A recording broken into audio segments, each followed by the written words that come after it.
I want him to change direction toward the inside. I'm going to back away. He hasn't done it yet, but I'm going to try to help him along the way, opening up where I want him to go. Good boy. Now eventually I want him to do exactly what he just did, just when I back away. I don't want to have to do all the other stuff. But for right now, it's good for him to give me 10 or 20% of the turn. I'm just helping him along the way. Here's the cue. Yeah, you see that time he was a little bit more engaged, and I didn't have to do as much work. Here's the cue.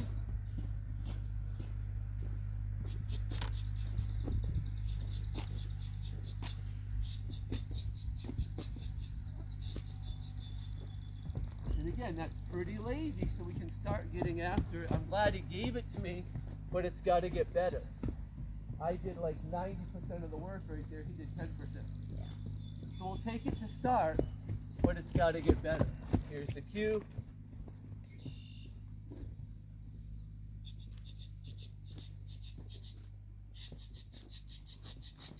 That's the wrong answer. So the way I tell him it's wrong, I get him turned back around, and I make him canter. But again, I use the term wrong answer. It's just the behavior. This is what's telling him that behavior is not what I'm looking for. And now it's forgotten. So I go right back to asking him what I was asking him for. Here's the cue. And now we get a little bit more effort than we got before that answer that I didn't like. Yeah.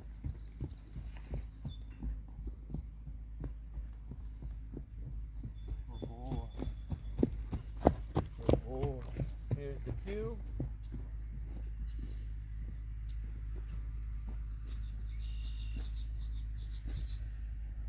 Good boy. There's the licking and chewing. Here's the cue. There you go. So you can see he's much better on that inside shoulder or that near shoulder. So you're going to practice these and get this turn on this side just as good.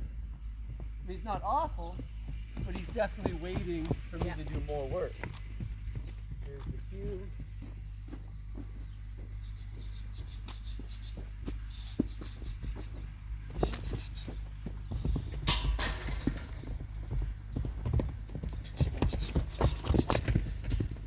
So he just needs more motivation to face the fear of giving us that turn on this side.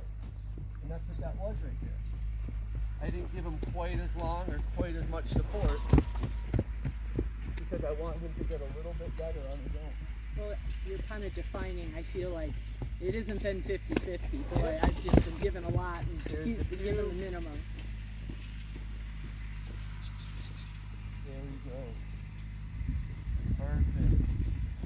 So after a big correction like that, you're always going to get just a little bit more effort. So don't be afraid. If he's giving you the same effort time and time again, or day in and day out, you need to get after him because that work is what's motivating him to try a little bit harder.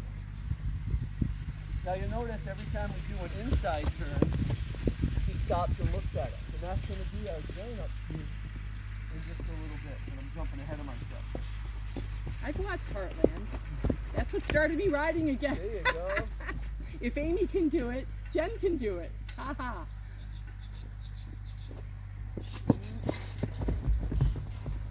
even when I think he's going to make that mistake, I let him commit to the mistake before I correct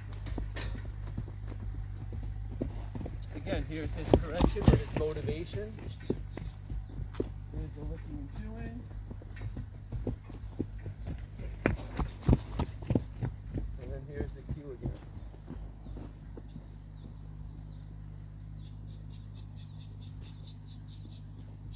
There's the arrow.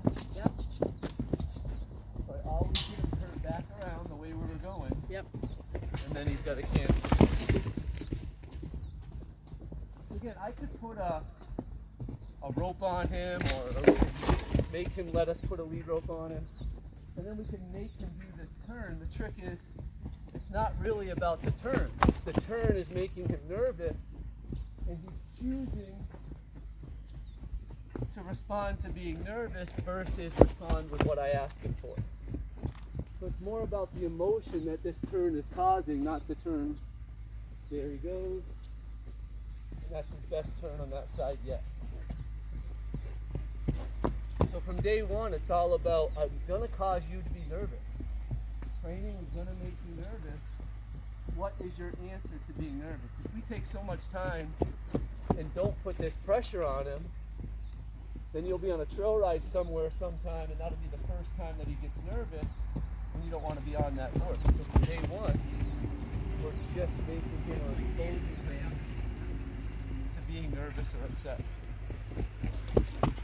And so the fact that this is sort of, you know, I've been going along for 6 months and this is out of the blue, not really, but effectively, Yeah. Yeah. doesn't matter. No. Because we're going to quickly teach him the new expectations. You've been just giving him as much time as he needs to be okay with everything, and that's fine, but through that philosophy, that's called desensitizing. And the problem with desensitizing is you don't have access to everything he's ever going to see. Right. So by definition, it's going to fall flat on its face at some time. Because you don't have, again, access to a helicopter, a fire truck, a car backfire, and all those things that might someday scare him. So what we don't want to do is just overexpose him to everything. Instead, we want to overexpose him to being nervous until finally it doesn't matter what is causing the nervous energy, he's okay with being nervous. So now I'm just going to alternate those turns. We're going to go an outside turn. So again, we want it respectful but not afraid. That was a little bit too much. We'll go with an inside turn.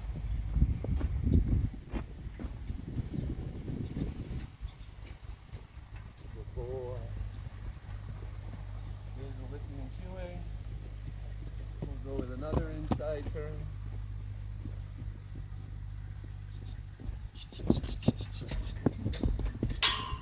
Now I'm not going to call him in, or he's not going to be done until we get all 4 turns consecutively, no errors and no canter. That means he's ready, or our warm-up is over.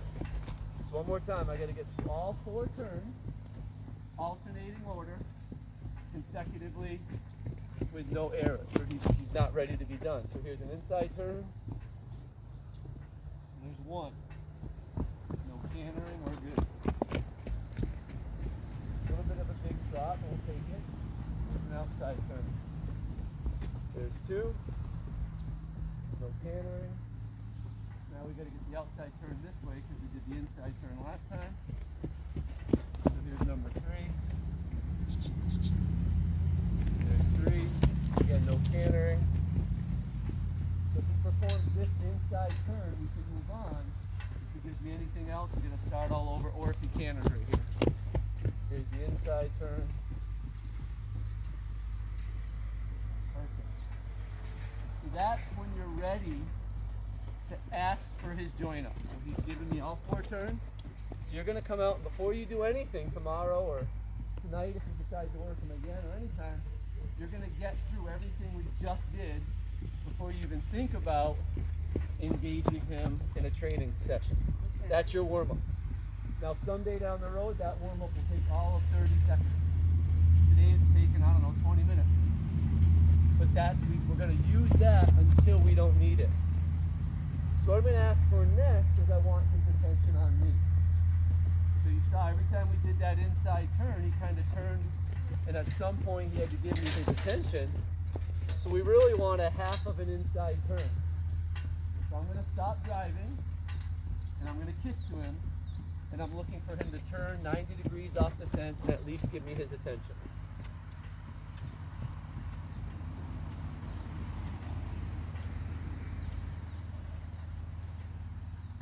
So I need his eyes and ears on me. Perfect. He's earned a rest. Now even if he didn't commit off the fence there, just by turning his head and looking at me, he's earned his rest. So from this point till I'm done with today's session, The only time he's got to go back to work is if I do something that causes him to change from where he is right now. So it's going to start by me just walking up to him. So at some point, he's going to have to decide to be afraid and run away, or be afraid and stand still. He's going to get afraid. There's no ifs, ands, or buts about it. Right now, he's afraid and dancing, which is fine. So he chose to run away. I did not send him. He chose to go. I'm taking a decision he made and making it less desirable. So again, it's important that you understand the dynamics there. I did not send him off. He chose to leave me because me reaching out and touching his neck. So he got afraid and chose to run away. The only way I can correct that is either put a lasso on him and not let him run away, or convince him that the fear is much less of a negative than what he's experiencing right now. So think about all the other times that he's walked away from you. Kind of what was your response? If it was to just let him go and ask again,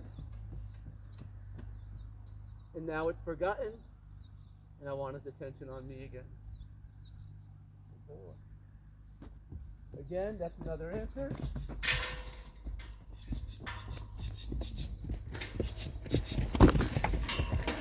Again, I didn't send him off. He said, I want no part of you walking up to me, Pete. So we say, that's fine. Again, I can't make him choose to let me walk up to him. But through putting work on that behavior, I can convince him that I'm the less of the devils out here.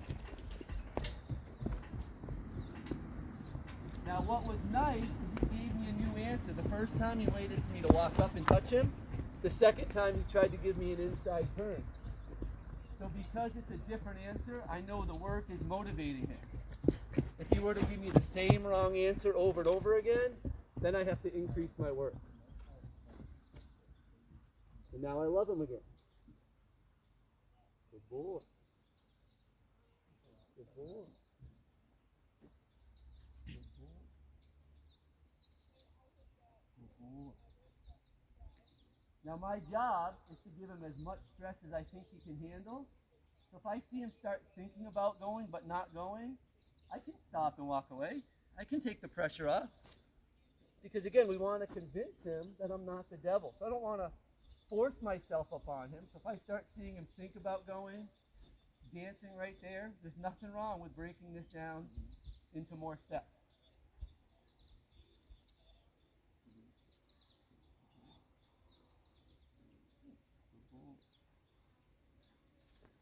So every time I walk away, I'm releasing the pressure.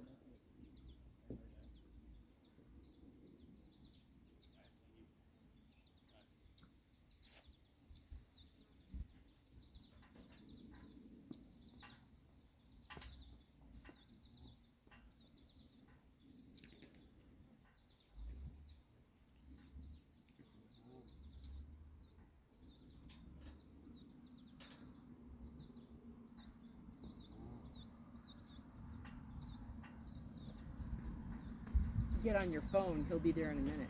Oh, yeah? Oh, yeah.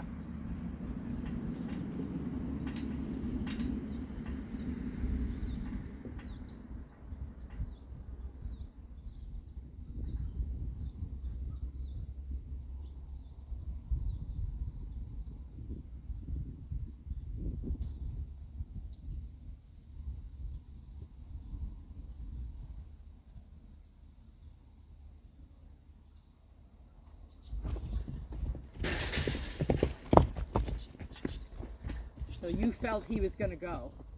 No, he took a step away, which is just as bad as him running away. Anytime he creates more than an arm distance between us, then that's him releasing the pressure. So I said, the only thing I control is pressure on and pressure off. So anytime he tries to do my job, meaning he moves the body so there's no pressure on him, then that's in essence him running away. It might be a step away versus trotting off, but again, if I reach out to touch him and he moves further than my hand can reach, that's him, in essence, making that decision to release the pressure. Good boy. Again, another answer. He gave me his space and then continued on his way. So we're just going to say that's fine. You want to work more, you can work as much as you want. But again, it's not me making him work. It's me allowing him to make a bad choice and reap the consequences. So I need for him to be more eager to put up with me reaching out and touching his neck than what's happening to him right now. I need this to be worse than what I'm asking him to do. And that's why he'll choose eventually to stand there and put up with whatever we do.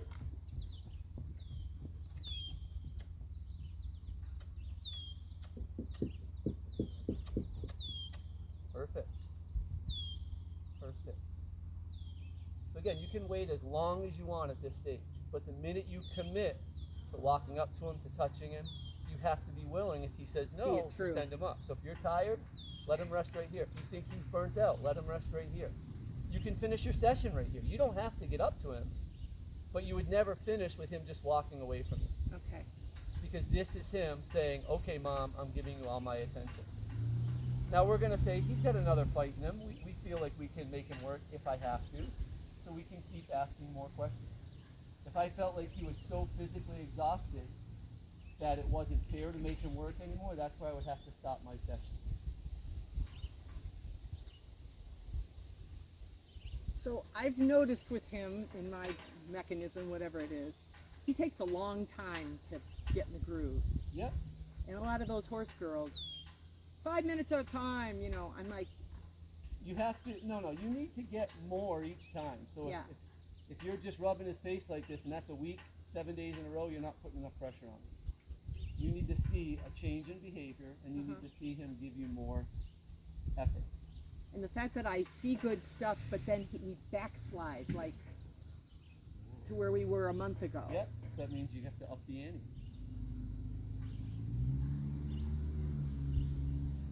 But they're supposed to forget that they were mad at us. It's not even about being mad. It's there's a herd of horses right here. He and I. Yeah. He needs to feel safest in my herd. So right there, that's attitude. But he has to choose between give me attitude and walk away, or give me attitude and stand here. And are there some that like touch just isn't a reward? Some, yeah, if he's afraid of you, then touch isn't a reward. That's why you want to release that pressure. Yeah. Yep. I mean, again, all I've seen, you know, I just, it's really the biggest reward. He tolerates it, but I not think going he's, back to work. yeah.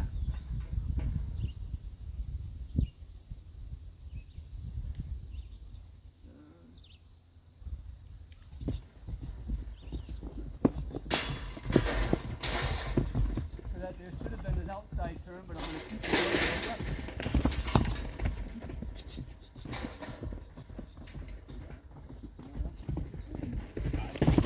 So the nice thing is the emotion he felt right there where I went to reach in and touch his feet, that's just fear. That's the same emotion he's going to feel when you saddle him and go to get on his back. It's not specific to me touching him. So it has nothing to do with haltering or me touching him. It has to do with he chose to get afraid and run away. So we're letting him. We're acknowledging that and say, go as far as you want.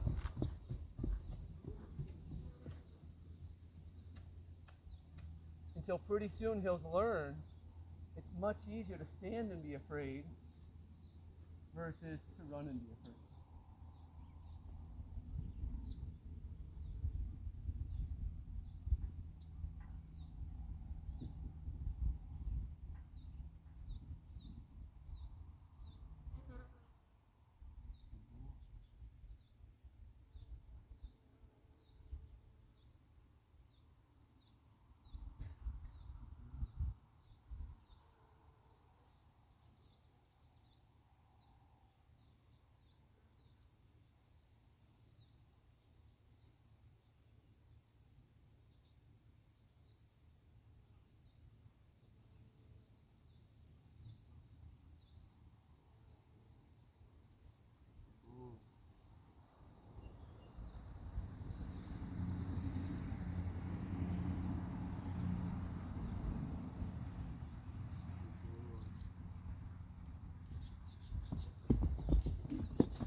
problem is when Meg got him, none of this was done. He had a rope on him, he had a lead on him, and the people that halter him at the pickup, they put more emphasis on keeping that lead on him and pulling on that lead when he makes that decision.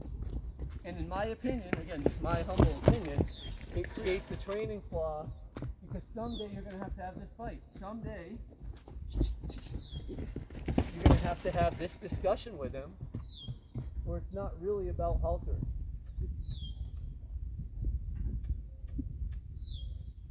Whether it be when you first saddle him and go to get on him. The other method is just stopping them from making a bad decision. And the problem with that is the only people that can work him are people willing to hold on to the end of that lead rope. We're going to train him in a way that it doesn't matter who's out here working him. You can do the same thing I'm doing.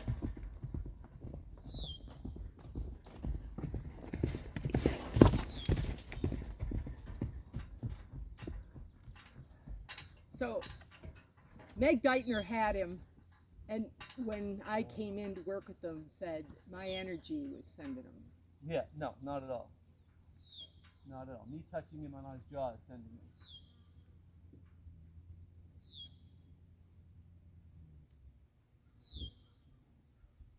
Again, at any point I could stop. If you were tired, if you felt he was physically exhausted and couldn't do any more, we can stop once we get back to what we got. So I could stop here. Again, I think I can work him another 5, 10, 15 minutes and see how far we can get. But at the end of the day, it's not about getting him haltered. It's about him accepting being nervous and not going away.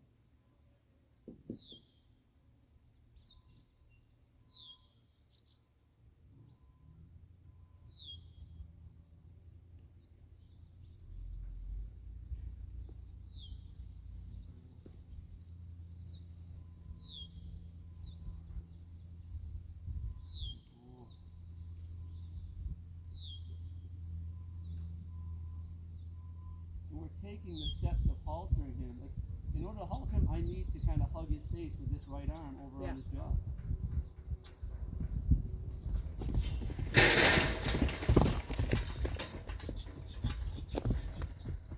You can see if me touching him over there is causing this.